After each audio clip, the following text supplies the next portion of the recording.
My husband's paranoia has gotten so intense that he demanded I wear a tracker while he's on his work trip, and now I have just 2 weeks to leave my whole life behind before he gets back. I, 29 female, have been married to my husband, 30 male, who I'll call Alex. Alex and I met in college during our freshman year. We started off as just friends, and got married 7 months ago. I've gotten along with his family, but we aren't super close, but we're friendly enough. The problem is that Alex has begun to make me incredibly uncomfortable.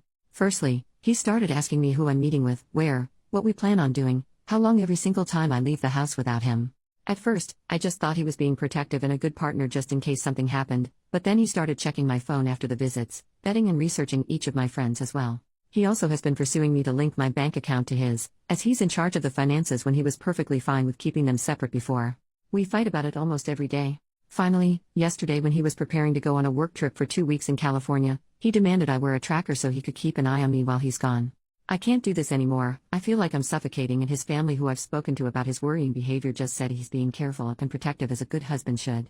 I need to gather my things together and find a way to be gone before he gets home without tipping him off. He's always threatened that if he ever found me cheating on him, he'd turn in divorce papers the same day. He keeps a filled-out copy in his desk. I'm going to submit those the day I leave. But there's so much to do: Bergen, finding a new place to live, seeing if my job has any transfers available, packing and moving in 2 weeks. His return flight is in 2 weeks, so I need to move quickly. I'm posting here because I don't have any close family, and I can't risk dragging my friends into this as we share the same friends. I just needed a place to vent, and ask if anyone has any advice on the easiest and safest way to do this. Edit. Oh my god, you guys are amazing. I never even thought to not use his divorce papers. I'll check for cameras before I start any packing or prepping. I may also shred his divorce papers just in case and look into getting a lawyer for myself. I'm in a no-fault divorce state, that much I so remember, which will help. I'll update again when I know more. The tracker he wants me to use is a small clip to put on the belt or waistband.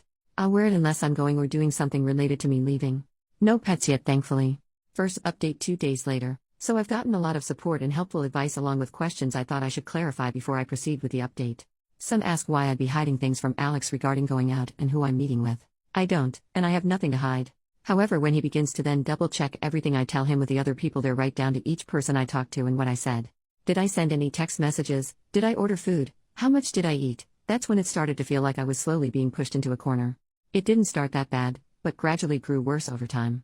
All of the Reddit subs my in-laws' families are part of are related to gardening and DIY, so I highly doubt they'll see this. If so, by the time they do, I'll hopefully be gone.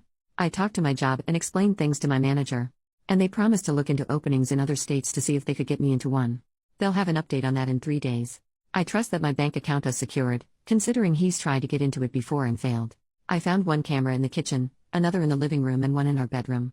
As such, I've left them in place for now and done all other planning, in the bathroom pretending I'm taking a bath. I'm honestly staying away from the domestic violence services as my sister-in-law is unfortunately higher up in those, considering she volunteers there, and I have a feeling if I did show up there, they would know in a heartbeat. I can't look for apartments until I get the update from my work, but either or, I'm still going to be leaving the state. The day before I do, I will be changing my number carrier and wiping my laptop and all of his electronics before I do. I've met with 2 lawyers so far and had them look over the paperwork. My husband had prepared and both said that it did have some clauses in it that could have caused me some trouble down the line. What alarmed all of us closed the fact that several of those clauses dealt with future children, and not as a hypothetical. Like several here suggested, I have a feeling he fully intended on getting me pregnant to keep me trapped and tied to him. There are 3 other locations my job could send me to, and I have. As a precaution, I've begun looking into all 3 cities and housing in the areas. Just in case one of those, this is the one they send me to. Even if they don't have an opening that they can push me into, then I will just have to quit, move and figure things out on my own. I have enough money to live and survive for a few months until I can pick up another job. Unfortunately, all of our friends are mutuals and would likely be unaware of the consequences of saying or sharing anything I do or say with my husband. I don't have any surviving close family, and obviously my in-laws are not a good resource to rely on. I am on my own, unfortunately, other than the wonderful bonds I've begun to make here. I will update again if I get more information or something else happens. Otherwise, I'll update when my work gets back to me. I do plan on leaving before he returns, though, just to make sure that I'm not anywhere near here at that time. Second update 1 day later. Good news. My work has an opening I qualify for that will not only shift me across the country, but also comes with a salary increase as well. I've started telling my in-laws and friends that I'm planning a surprise outing for when my husband gets back for just the 2 of us. This way, people don't give me odd looks if they see me out and about. I've even gone as far as asking my mother-in-law to show me his favorite recipes. Meanwhile, I found a moving company that, while small, is willing to work in a storm. The reason is in 5 days, we're supposed to get hit with a large storm front. I plan to shut off the breaker and say we lost power if he asks, just as several people here suggested, and even sent him a short clip of the storm. I will have all of my stuff moved that afternoon, and I will be flying out once the weather has cleared enough to do so. I have a lawyer who will push my divorce through, and I filled out the necessary paperwork so that I don't have to be here for it. I'm not suing for assets or alimony, and I've shredded his divorce papers as well.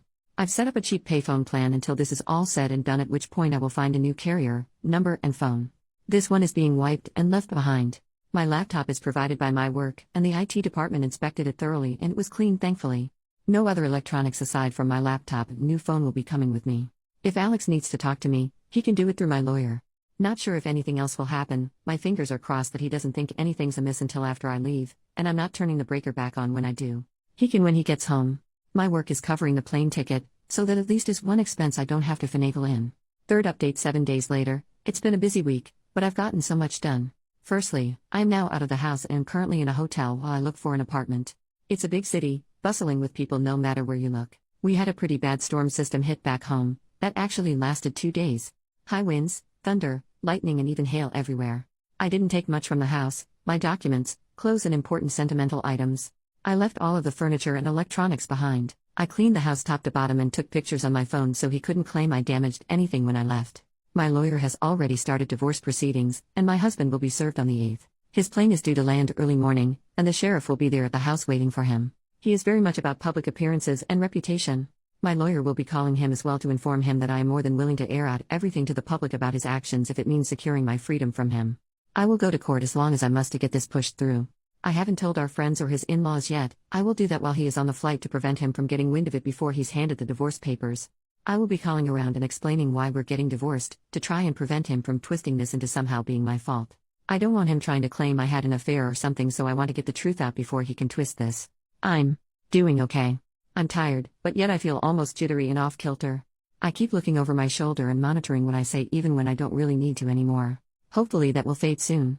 My work is covering the cost of the hotel, and I'm working on getting my other things in order.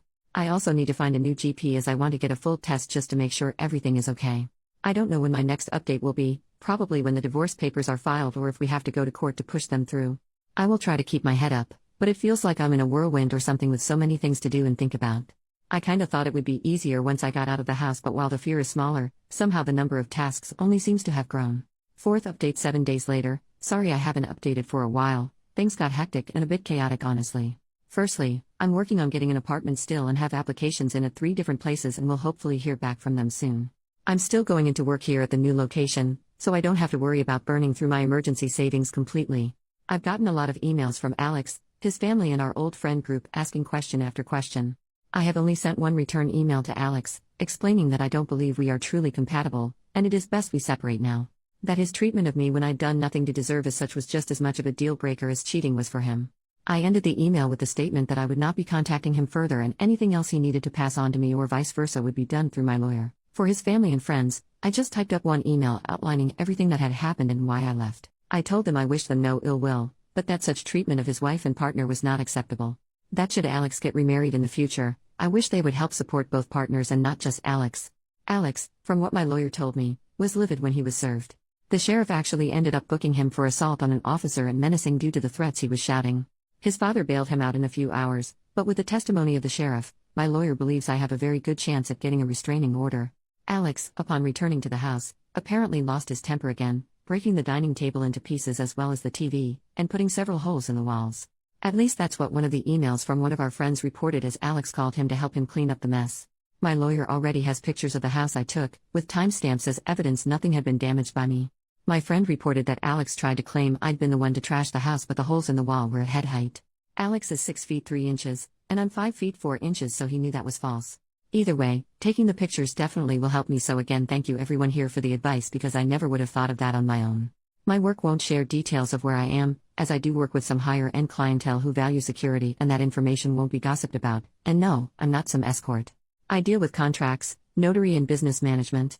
As such, even if Alex tried to use my work to find me, he wouldn't succeed. Fifth update 12 days later. It's been a little bit, and I thought I'd answer some questions before giving my update. It may be a while after this until things change. Firstly, no, I didn't bring my car. The public transport here is good enough to use without needing one. I have secured an apartment, and the building has good security.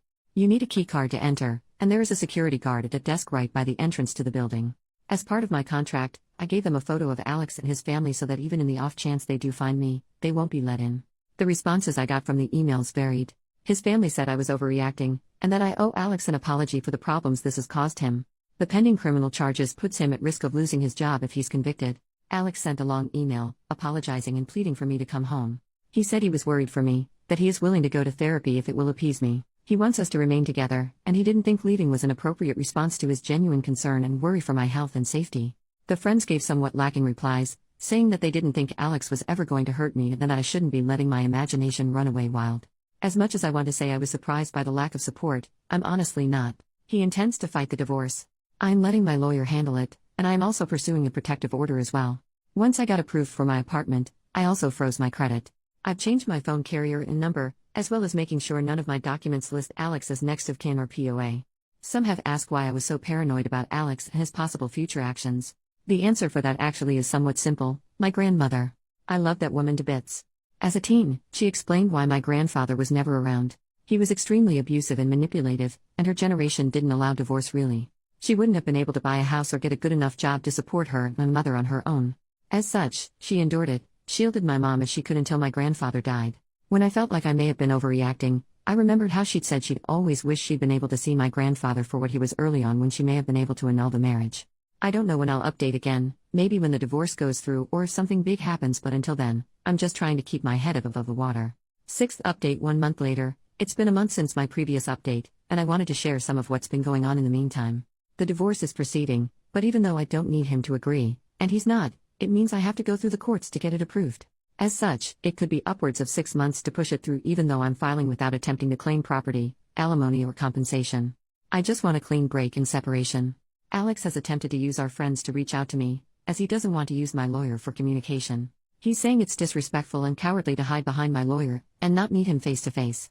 Alex wrote me a letter that he did pass off to my lawyer, but the contents were him justifying his actions and claiming that in today's time it is dangerous for women to be on their own, which is why he was so intent on trying to keep me safe from harm. He wanted me to understand that he was trying to protect me as best he could and was hurt that I would just lie to him and hide my actions from him related to my dissatisfaction with our marriage and my moving. I didn't reply, because at no point did he apologize. All he did was turn everything around on me as I was being overly dramatic, emotional and cowardly. There was a second letter with Alex's from my sister-in-law. Her letter was honestly disturbing and completely justified my misgivings regarding approaching her in any kind of professional capacity. She spent 5 paragraphs detailing how a real abusive relationship looked like and that Alex was the furthest thing from abusive. The details she included were all related to financial abuse and physical abuse. Nothing like what Alex had been doing. She stated that my attempts to smear her brother's name for attention and clout made me the abuser, not him. I haven't really been able to process that, admittedly. Part of me can't help but wonder if she's right. I mean, I blindsided him by leaving as I did and refusing to speak with him at all. My old boss recommended that I look into getting into therapy after I moved, and I think I need to. I have had a hard time adjusting to being on my own. I keep censoring myself and haven't even gone out to eat yet. I always end up worrying about what if someone sees me, what if I get in trouble for spending my money on something frivolous. My lawyer is continuing to fight for the divorce, and I shouldn't need to be physically present in court. Any meetings needed between me and the judge can be done via Zoom. I'm trying to avoid confrontation with Alex and his family for now as much as I can and passed both letters to my lawyer in case he needs them. Our friends are mostly trying to avoid taking sides still, and I'm honestly approaching the point of just letting them go as well. I'm tired of fighting for them to understand at this point. I don't know if anything is going to happen, so my next update may not be until around mid-November depending on how long it takes to push the divorce through. Work is going well, and it's helpful to have something familiar to anchor my day-to-day life when so much has changed and is changing even now. New update 4 months later. It's been a while since I last updated, as I needed to let the court step in as Alex was not willing to grant my request for a divorce. We started with mediated session via Zoom, but after 4 sessions it was decided that no compromise could be reached between us. The things Alex was pushing for were ones I'm not even willing to humor, let alone agree to. He wanted me to tell our friends and those I'd sent the information to about his actions that I'd made it up in order to gain sympathy. He also wanted me to pay him for defamation and suffering, especially the wages he lost because of sitting in jail for 2 days and missing work before getting bailed out. Lastly, he also wanted me to return and to quote him, stop my foolish behavior and act like a proper wife and partner. Yeah, no. So, needless to say, our mediated sessions went absolutely nowhere. The judge isn't seeming to buy into Alex's act, thankfully, because he certainly tried. It took me far too long to see Alex for who he was, and part of me feels like an idiot because I didn't see it at all. Yet, the judge seemed to clock him for exactly what he is within the first meeting. Maybe I just didn't want to see it. I don't know. Alex ended up arguing with the judge a lot, even being held in contempt 4 different times. I think it's honestly why this moved as quick as it did. It didn't help that Alex tried to pull in his family as character witnesses, but they were dismissed by the judge as the abuse wasn't seen or heard by them, and as such, they only knew part of Alex's character. In his closing statement after he approved the divorce, he went on to call Alex a narcissist, and that if Alex loved himself so much to abuse the one he'd married to let the divorce happen, and marry a mirror next. I didn't think a judge was allowed to say that. At all. But my lawyer just shook his head and told me not to say anything, so we left. So here's the update I'm sure everyone's been hoping for and guessed: I'm officially divorced. The documents were processed 3 days ago, and I'm still in disbelief. I have no contact with Alex any longer, nor do I want any. I'm not going to give our friends my new contact information. I may not have replied to everyone, though I tried, but I did read all of your comments. I really did. Your repeated statements about how they weren't actually friends really helped me see that they weren't. So, I decided that since I moved far from that place, I needed to start over. New home, new place, new friends. It's slow, and I've started therapy, though it took almost 3 months to get it due to the usual wait times, but I've been going 3 times a week ever since. It's helping, even with things I thought were done and dusted. Alex didn't take the divorce well, according to my lawyer, who's been keeping up with him to make sure he stays away from me. He did something at work. I don't know what is. Obviously I have no way to gain that information, but whatever it was cost him his job. My lawyer also did something I didn't expect him to, but something I think everyone will like. He took the letter my ex-sister-in-law sent me and forwarded it to the domestic violence organization she works for, along with an informal statement regarding Alex, his actions, and the decision of the judge. She's been let go as well, and given how tight those organizations are with one another, my lawyer said that the likelihood of her getting a position at another is slim to none. I actually laughed, though I was a bit teary, when he said that, and that Slim is on a leaky rowboat to China. I've been crying a lot lately, but my therapist says it's normal and shows I'm actually processing things instead of bottling them up and pushing them down. I'll try to update in a month or so, if my emotions level out some, to explain a few more of the details, but I wanted to get this out there, and thank everyone for their continued support and encouragement. I appreciate each and every one of you. I really do. You gave me the hope that leaving him wasn't going to be this giant black mark I'd never heal from or move on from. Work is going well, and the sense of normality and routine is helping me avoid feeling like everything has been spiraling out of control.